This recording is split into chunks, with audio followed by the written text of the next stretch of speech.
नमस्कार, सुनीताज किचनमध्ये आपले स्वागत आहे। आज मी मुख शुद्धी बनवणार आहे। त्यासाठी 2 वाटी जवस घेतलेला आहे, 1 वाटी बडीशोप, 1 वाटी गावरान तीळ आणि 3 चमच ओवा घेतलेला आहे। आता आपण हे छानपैकी भाजून घेऊया। कढई गरम करायला ठेवलेली आहे। कढई गरम झालेली आहे। त्यामध्ये आता आपण जवस घालूया। 2 वाटी जवस आणि छानपैकी आपण आता हे भाजून घेऊया।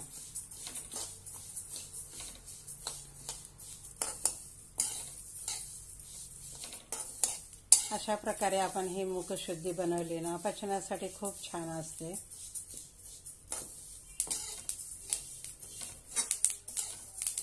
आता आपली जवस भाजल्या गेलेली आहे।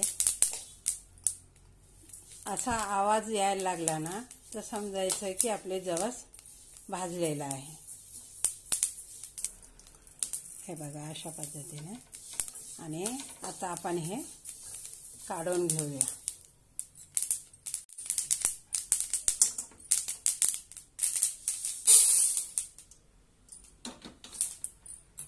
एक वाटी बडीशोप, ते पण छानपैकी भाजून घेऊया।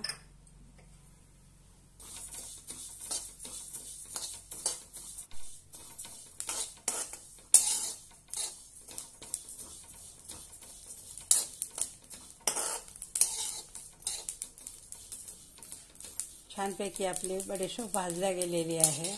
बघा कलर चेंज झालेला आहे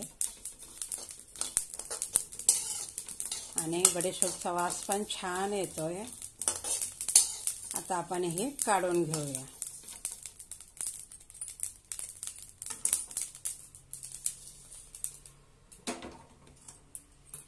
आता यामध्ये तीळ घालूया।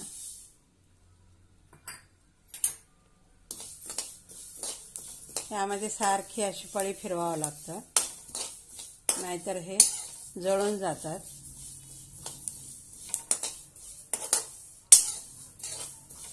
कढई छान गरम झालेली असल्यामुळे पटकन असं भाजल्या जातात।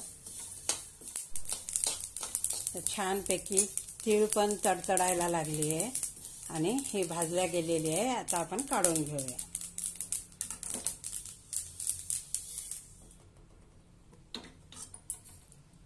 ओवा पण भाजून घेऊया। गॅस हा कमीच ठेवायचा आहे।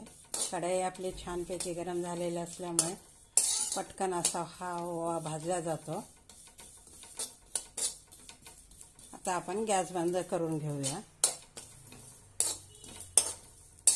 आणि छानपैकी आपला ओवा भाजलेला आहे। आता आपण काढून घेऊया।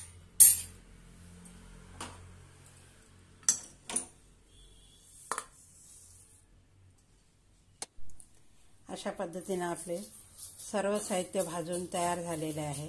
सर्व आपण एकत्र करून घेऊया आणि थंड करून एका भरणीमध्ये भरून घेऊया। ही मुखशुद्धी पचनासाठी खूप चांगली असते। रोज अर्धा चमच जेवण झाल्यावर घ्यावी। थंड करूनच भरणीमध्ये भरून घ्यावी। आता आपली मुखशुद्धी थंड झालेली आहे। आता आपण छानपैकी भरणीमध्ये भरून घेऊया।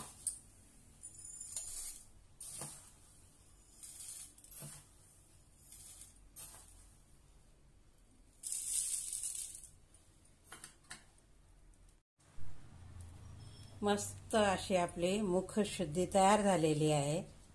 मी छानपैकी भरणीमध्ये भरून घेतलेली आहे। हा व्हिडिओ आवडल्यास लाईक आणि शेअर नक्की करा। धन्यवाद।